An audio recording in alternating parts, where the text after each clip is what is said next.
Welcome back, everybody. Like always, this is Zen. Anyways, guys, so I have to get my message out there. My goal is to make people realize that reptiles are amazing pets and not creepy crawlies like the world portrays them. Anyways, guys, if you guys are new here or even seasoned veterans and you guys haven't subscribed to my channel, please consider subscribing and hitting that notification bell and also that like button. It really helps me out, keeps my message out there, and it gets me going. Enough of that, let's get started. So guys, I'm actually going to do a video today about 5 things that I get these questions all the time over and over, and I've made videos before, but I'm going to put them all in one video, and I'm going to explain 5 things that are really important when you're first starting out breeding ball pythons. And we're going to get to it right after this.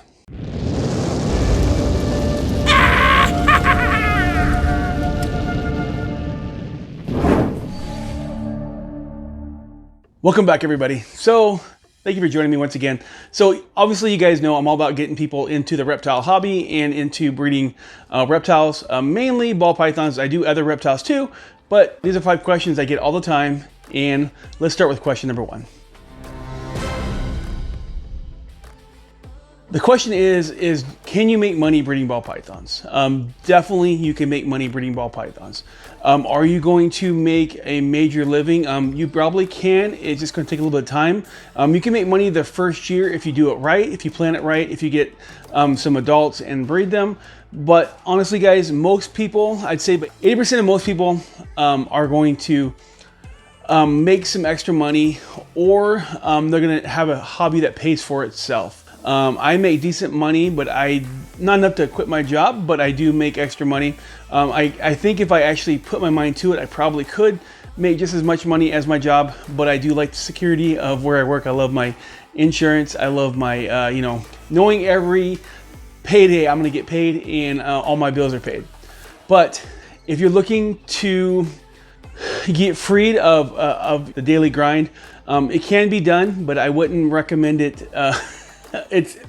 What I would say before you guys think you guys are just going to get into this and start making tons of money is that it takes some time. You got to get kind of known, and don't let me hold you back or nothing like that. I'm not being negative, but it's something that it's going to be progressive. It takes time, and you have to learn what you're doing, kind of figure it out, learn how to sell your snakes, how to breed your snakes, and all these things. It's just a lot of facets that you got to learn, but there definitely is money. But I honestly got to tell you that you should definitely enjoy what you're doing, because if you're not, you're going to quit. I'll be honest, I have lots of friends that's been doing this and they've all quit. A lot of them have. Honestly, there was about 16 of us that I had friends that we were talking all the time, and out of all of them, 8 of them already quit breeding ball pythons for money. So I'm just warning you guys, it's a thing, it's a labor of love. It's not easy, it's a lot of work. It can be taxing on your life. Sometimes even me, which I love animals and I love reptiles, sometimes it's like, do I actually want to deal with these guys today? I always do, of course, but some days it's even taxing on me, and I have, and I totally love these animals. Just let you know, if you don't love them, it's gonna be a lot harder for you guys to keep doing this day to day. Number 2.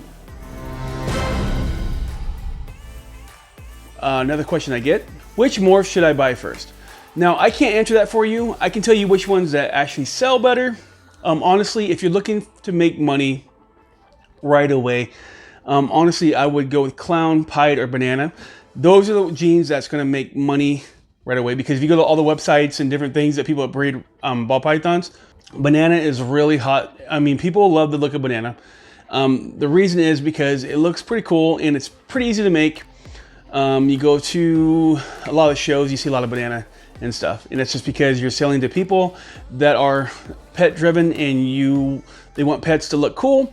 So banana is really cool. Clown is really amazing because it's a start for any high-end morph combination. It's got clown in it, so clown's a good place to start. Also pied is tried but true, always going to sell well, and people love it. But if you have no idea what you like, clown, pied, and banana are a good starting point. But honestly, I think you should take the time and decide what you want and do it right the first time. Because when I first started, I got too many snakes. I didn't need all these snakes. I just thought they looked cool. I started bringing them back, and then I realized what I wanted afterwards, and I had to get rid of some snakes and kind of change it up a little bit. So honestly, guys, plan first, get the right snakes, and then you guys will be a lot better off than I was when I first started out. Another big question I get is, how many snakes should I buy when I first start out? Honestly, I think people kind of go overboard. Me, also, I went overboard when I first started out. I started buying snakes and snakes and snakes and snakes. Honestly, I think that quality outweighs quantity. At first, I was trying to do quantity, and I realized that it's not that game. It's quality outweighs quantity anytime. So honestly, guys, take the time, get the right snakes, get the right amount. Don't go crazy, guys. You don't need to get 14,000 snakes. You don't need to get all these things. Honestly, when I first started out, the ones that actually made money for me, I got 5 females. Had a few others in there, but the 5 females is what made me the most money when I first started out. But honestly, the less is more. If you have less snakes that are making quality hatchlings for you, you're going to do a lot better, because the more snakes you have, the more food you have, the more cleaning costs you have, all the supplies you have to get. Less is more, guys, I'm telling you. So if you guys starting out, get 5 females. Don't go crazy like I did. A lot of people become like addicted to this, like I have, but I've kind of slowed down on my purchasing. If you haven't watched my videos, I haven't really done a lot of unboxing this year, because I think there's a point where you can actually go too crazy, and it kind of messes up any kind of money you're gonna make, because there's a point where you're just buying snakes and not actually seeing a return. And that's why I kind of reevaluated what I'm doing. I'm not buying a lot right now, because I'm trying to work with what I got and make sure these are combinations I want to do before I actually invest anymore. That's why, like, I want to do Sunset, but I haven't really jumped on it yet, because I did have a person that was going to sell me some, and it didn't work out for him. They didn't actually. He had a bunch of slugs.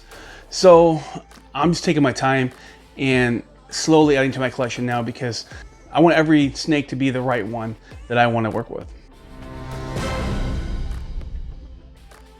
Another question I get all the time is, what kind of racking system should I buy? Honestly, guys, when you're first starting out, you don't need a professional racking system. That's another thing I got in my head when I first started out. I wanted to get professional racks. I don't know why, because I wanted to see them. I wanted them to look nice. And I was so hell-bent on getting these ARS racks. Honestly, I kind of wish I waited now, because I could have used it for something else, but I started buying them. But honestly, guys, go to Reptile Basics or look around your where you live. A lot of people are actually really into making snake racks now, and so look around. There's a lot of good companies out there that make them, and they're just like mom and pop shops that make racks. You guys don't need a crazy professional rack when you're first starting out. Don't be like me. I thought I had to have them, and now I have them. I do love them. Honestly, I'll tell you, once you get them, they're a lot better, a lot easier. You don't have to worry as much, which I don't really worry with the Reptile Basic ones, but I'm saying you don't have to work as much, because the temperature stays way better. But don't think you have to have those right away out the get-go. Take your time and just get what you need, and then once you start making a little bit of money, get what you want later. Another question I get all the time, and this is gonna be the last one: is it hard to breed ball pythons? Honestly, it's not. With anything, it takes a little education, a little bit of understanding. Honestly, if you take the time, read a few books, watch a few videos, actually just learn, it's not hard at all. Especially if you live in a climate where I do, where it gets cold every year, so they actually turn. But I know people that live in a warm climate that's like, I have a friend in Puerto Rico, and he has to actually change the temperature on his thermostat. But if you just take a little bit of education, a little bit of time, it's not hard to do. That's why people love breeding ball pythons, is because it's not hard to do, and it's pretty cool to get all these different combinations. So pretty much anybody can do it. But honestly, with anything, you guys should take a little bit of time, a little bit of education, and just make sure this is what you want to do. And honestly, guys, what I'm going to go with this is, don't go crazy into this. You know, get 4 or 5 snakes, and if breed them, and if it's something you really like, get more. But try it out first. Try it out for a couple, years. Maybe get like 5, 10 snakes. Try it out for a few years. And if it's not something you want to do, move on. You can always, sell them to somebody else. Honestly, guys, it's something that you have to love and want to do. And if you don't want to do it, it's really going to be taxing on you guys, and you won't stick with it. So anyways, guys, these are questions I get all the time on my comments and different things like Instagram and stuff. So I want to kind of address it all in one thing. So anyways, guys, hope that helps out. Check out some other videos right here, guys. Also hit that subscribe button, guys. I love you guys. Thank you for being part of my family, part of my life, part of my videos. I will see you next time. Peace. I am out of here.